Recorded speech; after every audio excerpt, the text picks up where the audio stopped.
আসসালামু আলাইকুম।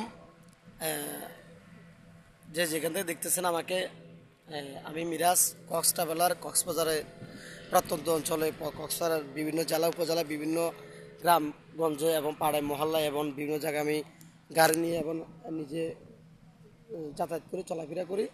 এবং কক্সবাজারের যে ইতিহাস, ঐতিহ্য, সংস্কৃতি এবং সভ্যতা এবং পর্যটক পয়েন্ট, বিশেষ করে পর্যটক পয়েন্টগুলো, পর্যটক স্থান যে ঘোরার যে জায়গাগুলো, সেগুলো মূলত আমি সোশ্যাল মিডিয়ার মাধ্যমে এবং আমার কক্সবাজারের যে আগত যারা পর্যটক আছেন এবং কক্সবাজারের যে বিশাল যে জনগোষ্ঠী আছে তাদের যে জীবনযাত্রা মান উন্নয়ন, সেটি আমি নিউজের মাধ্যমে প্রকাশ করি। এবং কক্সবাজারের যে পর্যটক শিল্প এবং কক্সবাজারের যে কক্সবাজারের যে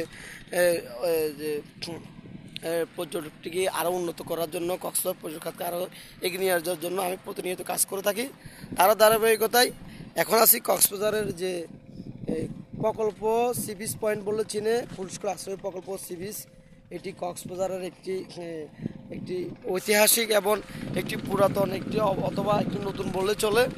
এটি যে পিছনে দেখতেছেন আশ্রয় প্রকল্প, এখানে হাজারো জনগোষ্ঠী আছে এখানকার।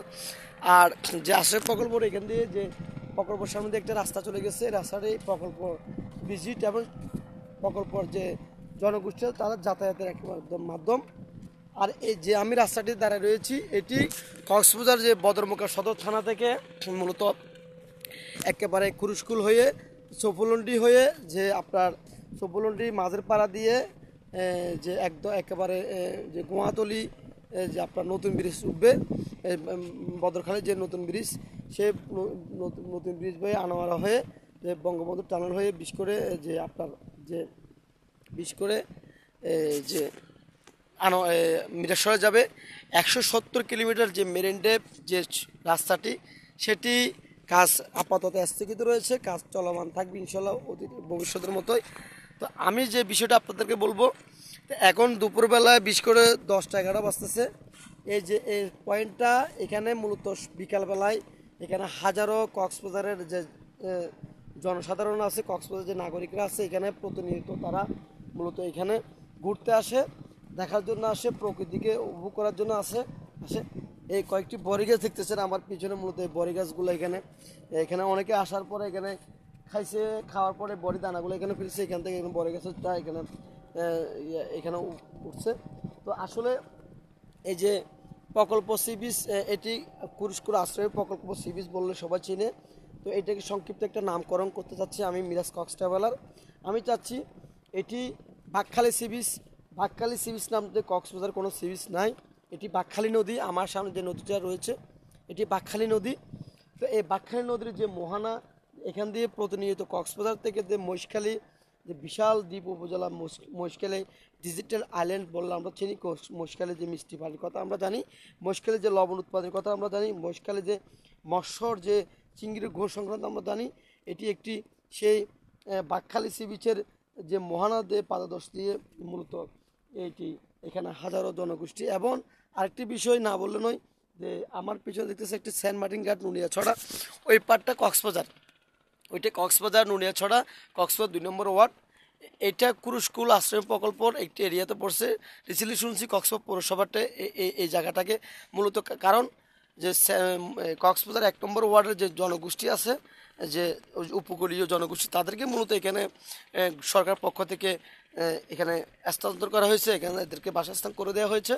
তো তো তেমনটি আস্থান করার কারণে সরকার পক্ষ থেকে এখানকার স্থানীয় জনগোষ্ঠী থেকে আমি যতটুকু জেনেছি, তারা একটি কথা বারবার বলে যে সরকার এই স্থানটিকে যে 1 নম্বর ওয়ার্ড অন্তর্ভুক্ত করবে ভবিষ্যতে। এটি এটি কক্সবাজার পৌরসভা অথবা কক্সবাজার সিটির অন্তর্ভুক্ত হবে ইনশাল্লাহ।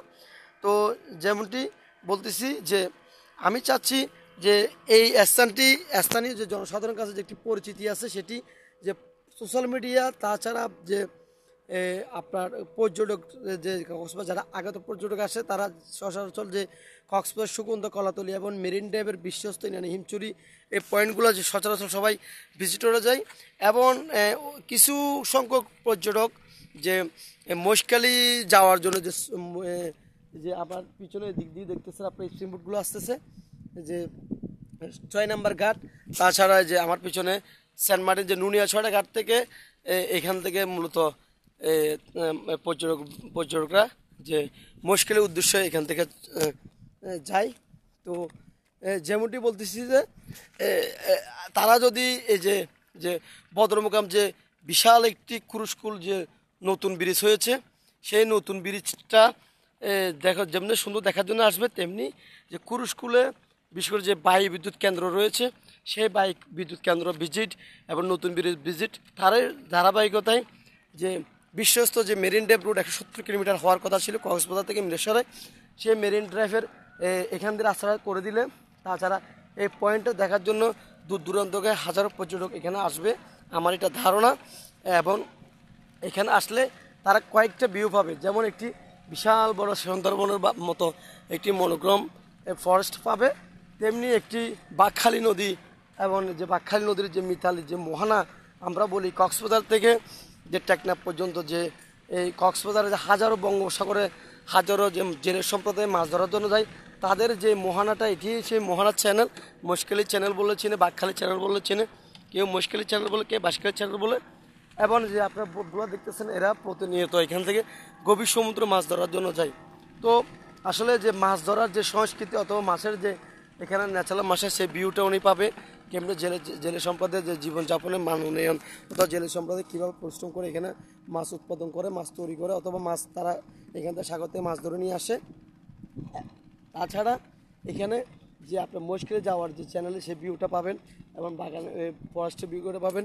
এবং এখানে যে হিউম্যানিটি অথবা যে জাতিসংঘের ওয়ার্ল্ড ইকোনমিক্স যে জলবায়ু উদ্যোগ পুনর্বাসন প্রকল্প ক্রুশকুল যে সেটি সরকারের পক্ষ থেকে করা হয়েছে, সেই প্রকল্প যে মানুষ যে মানবতার জীবনে অথবা বাসস্থানের জন্য মানুষ যে কতটুকুই আগ্রহ পূরণ হতে পারে সেই মানুষের জীবনযাত্রার মান উন্নয়নটা আপনাকে দেখতে পারবেন।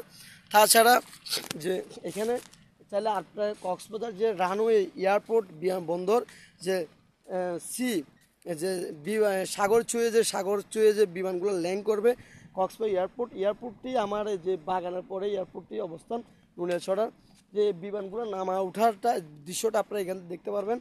এবং আপনারা চাইলে এখানে ছোট্ট ছোট্ট কিছু কায়াকিং যে বোট অথবা নৌকা যদি এখানে রাইড প্যাকেজ চালু করতে পারে কোনো সংগঠন, কোনো ব্যক্তিবর্গ, কোনো প্রতিষ্ঠান, তাহলে পর্যটকরা এখানে আসলে যেমন আপনার এখানে তারা যে বোটে করে রাইড করতে পারবে, হ্যাঁ, এবং এখান থেকেও চাইলে মুশকিলের ট্যুরের একটা ব্যবস্থা করা যায়। তেমনি এখানে যে একটি নিরাপত্তা বলয় বললে কক্সবাজার ট্যুরিস্ট পুলিশ পক্ষ থেকে যদি এখানে কিছু বিশকর্মী অথবা ট্যুরিস্ট পুলিশের কিছু একটা টাইম নির্ধারণ করা হয়, আর তাছাড়া এখানে কিছু যে ফটোগ্রাফার এবং কিছু ভ্রাম্যমান হকার যদি এখানে স্থাপন করা যায়, তাহলে মানুষ আসলে এখানে তাদের ভিতরে যে ভয়ভীতি অথবা একটা উৎসাহ উৎকণ্ঠা অথবা থাকবে সেটিও দূর হয়ে যাবে। তা আমি বলবো পরিশেষে যে প্রকল্প সি বিচ পয়েন্ট অথবা বাঁকখালী সি বিচ পয়েন্ট থেকে পুনর্বাসন করা হোক, এটি সরকারের কাছে আমি দূর দাবি জানাচ্ছি, কক্সবাজার পর্যটন সংশ্লিষ্ট সবার কাছে জানাচ্ছি। তো যদি এটি করা হয় আমি মনে করি কক্সবাজার পর্যটক খাত যেমন উন্নত হবে, তেমনি কক্সবাজারের যে ইকোনমিক্স যে গ্লোবালাইজেশন এখানকার যে বিশেষ করে প্রকল্পের হাজারো যে মানুষগুলো এখানে আছে তাদেরও একটা কর্মস্থলের ব্যবস্থা এখানে হবে। তাছাড়া যে আমাদের যে বাঁকখালী নদী, সে বাঁকখালী নদীর যে মোহনার যে পরিচিতি অথবা যে পর্যটকের যে নতুন দিগন্ত সেটি উন্মোচন হবে। সব মিলিয়ে এখানে একটা পর্যটক জোন হবে এবং একটা ইকোনমিক্স যে আমাদের অর্থনৈতিক চালিকা শক্তির যে একটা তরুণদের একটা কর্মস্থল হবে। আমি বলবো সরকারের পক্ষ থেকে কক্সবাজার ট্যুরিস্ট সেক্টর যারা কাজ করতেছেন এবং কক্সবাজার ডিসি এসপি সবাইকে আমি জানাবো আপনি এখানে একটা ট্যুরিস্ট পয়েন্ট একটি কেন্দ্র এখানে চালু করেন অথবা এখানে একটা ক্যাম্প চালু করা হোক, যাতে কক্সবাজার থেকে আগত যারা পর্যটক আছে তারা চাইলে এখানে বোট কায়াকিং করতে পারে, চাইলে এই ভিউটা এই যে প্রকৃতির যে সৌন্দর্য নীলাভূমি আল্লাহ সুবহানাহু ওয়া তাআলা আমাদের জন্য দিয়েছে সেটি তারা উপভোগ করতে পারবে। পরিশেষে আমি মনে করবো এখান থেকে মশখালী একটা ট্যুর করতে হবে, বাট সরকার চাইলে এটা করতে পারে। তাছাড়া একটা কায়াকিং অথবা বোট রাইডের একটা ব্যবস্থা করে দিতে পারে।